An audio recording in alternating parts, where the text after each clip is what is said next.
anyways, and he's just making it tough for Crit to get in his face. You set the tempo of the game. Okay. And he's gonna get a full wave anyways right here. Just also want to flag something else that happened. This actually happened before we even hit the 0-minute mark.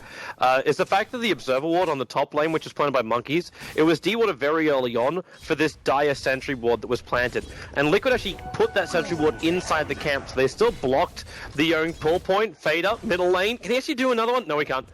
Miracle will end up surviving. Death back behind the tower. Now his bottle will arrive. And even the pressure on bottom lane between... mid lane! Are they going again? Miracle God! When it comes to last hitting now, there's no way that the Queen of Pain is going to keep up anymore. Well, that is the beauty about like a Queen of Pain, like it's all about rotation. Matumberman, top lane. The Shard's making his way to walk a long way around. The snowball control is going to be enough. The Searing Chain's not working perfectly. Sorry, the Sleight of Fist. They want to keep going. Yeah, he had nothing to evade. And now Jirax there's no juice is caught in the tree line. The Hawk is up there. She cut through the trees with the axes. And this is 3-0. A lot of pressure to Matumberman. This time we're going to run these dual lanes, take him out of his comfort zone, and make him work for it. Yeah, they're giving a crack at top lane. Moon Meander should actually die here with both Malediction and the burn. He turns around to do as much damage to Jirax as possible, and this will allow for the snowball to arrive with a double stun into the Shard. Matumberman now, he doesn't have much more to work with. The Searing Chain is now coming off cooldown, which will end up helping him out. Clockwerk also got a guaranteed kill here. If they can just get one Axis and then just one physical attack in on Kuro, that'll do the work. There's a physical attack. The Mind Control rotates before he's level 6. The Palace and cast won't bounce, but the battery assault Moomiana turns for the Axis. Oh, no. He gets the kill before the end. Bro probably doesn't see this coming at all. No. And like how can you? SF goes missing. And now Miracle, raise one attack, and then a second, which will give him the max range raise. If you stick around a little bit longer, actually, they're going on bottom lane. Yep, they're in pretty deep here. As there's your Sonic Wave, No-Tail so low in life, the one-shotters will not keep him alive. And that's part of successful rotation. That's exactly what he wanted. Crit, however, this isn't what he wants. Oh, they know. The Rocket ends up revealing him. He doesn't have a TP score on himself. Stuck. Oh, wait, okay, yeah, Fada's going to come back out with a blink. But because he blinks, the mana is pretty low. Ball charging up, and there we go. Yeah, and probably more problematic is, like you talked about, the Shadow Fiend is getting free farm during this entire time, but they're getting top. They're getting top. Paralyzing cast helps out. Well, okay. Snowball buying that critical time, and Crit puts down an Ice Path. He goes for Liquid Fire too, and the Dual Breath has to be used here, but it's all a little bit too late. The Ice Path... This is huge for Liquid right now, though. They're finally starting to get some control back into their lanes, and Mind Control with these rotations, he can make this happen. He found Moon Meander. He meant to go for the SF, but he locked Moon Meander inside the cogs, but that's not what you want to have. Miracle just turns in for a couple of raids. Matumberman, that's what you do want to have. The Searing Chains on Miracle. He turns for one last raid. They're probably going to get realizing it's going to die. The shards will fly out, but it's not enough for block. Moon Meander has to one charge is available, but the damage output from Liquid is... One of Monkey's supports, because of that solo kill that Mind Control was able to get off on Crit, now you're starting to see the far-reaching effects later on in the game where 8 minutes in he's got 400 net worth.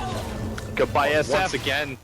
The dream and the mech is not real, but while all this is going on, okay, well, bottom lane, Chris being attacked by Matumberman. He's still got the Ice Path available. It's going to actually tag into Matumberman. He tries to juke it around inside the tree line. Can't reach it in time. And Matumberman will just back up, but what I was going to point out direction is up towards the top lane. Because there's No-Tail as well as Moon Meander teaming up together. They'll take this top tier 1 tower, but what is the cost? The Omni Slash goes to work, taking out Kuro. And with the healing ward still up, they have a little bit more life, but not enough for No-Tail to survive. So you take the tier 1. But you'd like to see Miracle have a little bit more farm, especially considering that he got the solo, or the hook shot goes in middle lane, catching out Miracle. He's still got 14 one charges. Snowball buys a little bit of space here, but it won't be enough. Not when Matumberman jumps through on the back of the Spirits. They take two very quick kills, but No-Tail goes into the spin. Fada, the blink is up. Crawl down, he takes a long time. Now he'll finally get out, but the Omni Slash is available, jumping around, but it's too late. You only get a kill on a Omni Slash. There's not enough mana for it at the moment, but he's got 13 one charges available. Now he's actually got the mana. But this tier 2 tower is still being brought down. They catch out Jirax. The snowball in, so there's no Witch Doctor in this fight. But the TPs, they're coming in. No-Tail's trying to 9 off and actually successful at doing so. This will strand the Ember Spirit on the bottom lane, allowing for the Omni Slash forward into Fada. So it'll be a tier 2 tower lost in the mid. No way for the Ember to come back to the fight. And Liquid just have to accept the fact they lose this tier 2 tower. That conceivably could have been an okay fight, but the Ember Spirit gets right. But with the blink forward from Fada, okay, that is a long cooldown, but he's got a haste turret. He runs all the way into the tier 1 tower. They can walrus punch him up with the razors. They can get enough damage in time. Radiant's top tower I shouldn't question. Never mind. Because I'm not sure about that. Oh, I'm getting thumbs up. Yeah, they removed the mini stun. Oh, did they? Yep. Thumbs up. I thought the only thing they changed was the F blade. Matubman's in a lot of trouble. Okay. Okay. No-Tail trying to keep up with it. Miracle's in the neighborhood, but Matubman's got no spirits left. So he knows he's dead. The Ice Path will connect, and Miracle with one raise. He got the Flame Gun up in time with a Snowball. They commit. They want this Ember Spirit dead. And they will be able to. Should be fine. Oh, that Spirit. Matumba. Do you want to do it? Do you want to do it? 600, Slider Fist in. The Ice Path actually stops him. Healing ward that was going to go down anyways. Just keep going for the push. Like, this is where the Juggernaut's strong.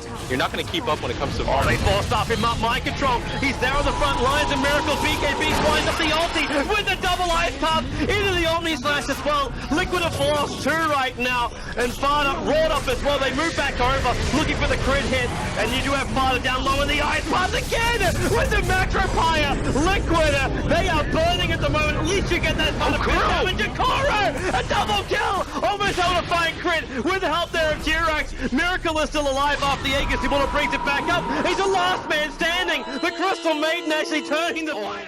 Now Roshan's a little bit pissed. There's a lot of people on his lawn right now, and Roshan's about to die. There's no death ward in the shards. It keeps out Liquid. Stops the momentum entirely, and now this push is going to be a lot stronger. Miracle's just going to frontline, and Liquid, they don't have to glyph with that range one, but you don't necessarily want to give up this melee one if you can help it. But how do you really take down Miracle? He's really tanky right now. He is that frontline tank. Now the Meg Charge can be used as Chris a little bit lower. But Fada, they just keep trying to chip away at him. The powers and can't causing problems with Fada. Caught out by the Ice Path. They can't capitalize on the damage, however. The death ward, or the healing ward's about to go down too. Yep. They get it back out. They take out the range tracks. But also like this from Monkeys. They did this in game number 1, where they understand they don't really have the full power, so they don't just go for the melee racks, they go for the guaranteed damage. Having that Daedalus and Battle Fury, that Slider Fist hurts. He doesn't have buyback though. I think Fada is, yeah, he's just 30 gold away, so this is probably going to be the most important factor. Ice Path Miracle just runs himself in, and then Cogs make it a little bit more difficult for Miracle to get that perfect positioning, but the Necro units get mopped up. The fortification has to come out from Liquid to keep their melee racks alive, and they just keep waiting. Fada's on the front lines, and now your Omni Slash Mind Control just evaporates.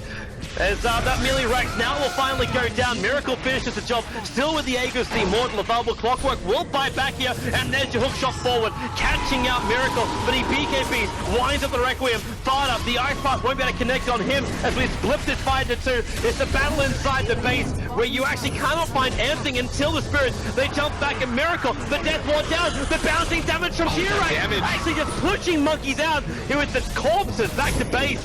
No buybacks really there, it's just the Aegis Immortal for Miracle, and it's locked down, perfectly controlled. His death ult, you won't find any kills. Miracle's back to pushing out that middle lane, while on bottom lane, No-Tail. This is the chance for Liquid, they jump in, they get the Orc off, and No-Tail said, no way to come back to life, there is no buyback. Really want to take this fight, because if you lose this fight, you don't have buyback on the Shadow Fiend either, and you can't really afford to lose that hero.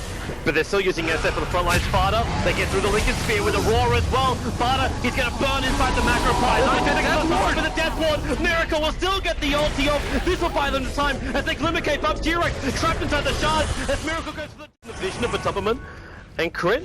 Okay, well the Slider Fist can be used to get rid of the Hog, and now he has to spirit himself away with a blinking from Fly. Gets the first punch. They roar as well, so Matubman dodging a little bit of it, but the Ice Path again. 80 seconds on the sideline. He'll have to buy back into this fight, but the Death Ward from just to get out. Now you got Miracle knocking on your door. The mech has been used, however, but this tier 3 tower just doesn't exist anymore. He's even more crucial to this, and the opening, Kuro's so close, the smoke's going to break, mind control, throws at the rocket, gets some good vision, and they're just getting out of here. The Glimmer Cape though, Kuro, they force up him out again, and the hook shot forward by mind control. He's trying to cop and split up Monkeys, but there's so much damage when that Omni Slash goes to work. Kuro will survive, but not for long, after the Omni Slash bounces back down with No-Tail in the spin, and this is a real bad fight for Liquid. Even with Fada's holders, they've taken so much damage. Jirax, no, he's not duking that one out. He'll get the paralyzing cast, but he'll still end up dying to that Shadow Fiend attack. And this could be it right now for Liquid. You've taken so many casualties. Roshan is up in a fraction of a second, and this will be the safety Roshan. Pretty much guaranteed dead, and at that point I feel like all of Liquid should have just been saying to themselves, disengage, disengage, there's no way that we're going to take this fight anymore, but they just instantly refresh it up.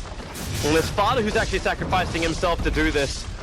because he knows that they get rid of the Sigil, but there's your jump in. They catch out G-Rex. That's how much they're pushing into him by committing the Abyssal Blade. But Big Daddy Monkeys, they come need some arcane boots. They need some regeneration. Oh, No Tail actually just. Oh, they forced up him up! Miracle! Burned out by the Cogs, they split the fight. The Cogs actually trapping a little bit of liquid in there, and the hook shot. Or where's your control? The SN's already brought down the Clockwerk. Kuro going for that full duration ulti, but the top rank's already taken. There goes the Sonic Wave, and Kuro, he will finish it, but at the same time he'll die. Fire is controlled, and this should actually be the game now. The Ember's up in the air, Matomoman maybe not. The buyback is there from the Queen of Pain, and Big Daddy, he'll burn the Aegis of the Immortal. Jirax does not have the extra control, but they're looking for the Searing Chain for the perfect ice path. Just controls them, but it'll be the sacrifice of Moon Meander. He's about to die underneath where that top right. From there on out, the game just gets so miserable, and the Juggernaut now has an Abyssal Blade, so he's finally got some damage to back up that SY. Flying, the burn, mind control, goes for the hook shot, and one swing from Ember Spirit. See that with the Shivas at least. Final shriek and it dies. Moon Meander, thinking about it. Well, there's more where that came from. There's your Roar, actually break through the Liquid Sphere before he gets the Roar, and Fade is in way too deep, but someone will actually buy back into this game. He had a Spear on the front line, so just trying to get the hell out of here. Maybe with a little bit of Sleight of Fist and Searing Chains, they can ensure this kill on the Necro units, which they're able to do so, but Fada. But Durex is waiting for the perfect time. He doesn't want to waste his Death Ward on a Satanic Shadow Fiend. It's not enough for him to do so. But this bottom rank is dying in the meantime, and Matomoman, Sleight of Fist Steering Chain's coming back off cooldown, Mind Control still burning off this Manner of Miracle, but it's still, like, Satanic, and there's your jump in by Big Daddy No Tail, then just goes for it. The Clockwerk's down for the count, and there really is just nothing left in the arsenal here of Liquid. Crystal Maiden dies halfway through a duration, Jirax goes for a crit, perfect positioning for the Ice Path, he's been flawless throughout this entire game, and this will be it. GG! Monkey will take out Liquid 2-0 in what felt like a very convincing fashion. Definitely convincing for game number 1, but solid for game number 2. Oh yeah, for sure. I think Liquid definitely had opportunities to win this game, but Monkey, I mean, they were so persistent. They had so many different outplays, and something I really want to highlight that I feel like I just didn't talk enough about as an analyst was the healing ward control. Like, he kept that thing up full duration every single time. It'd be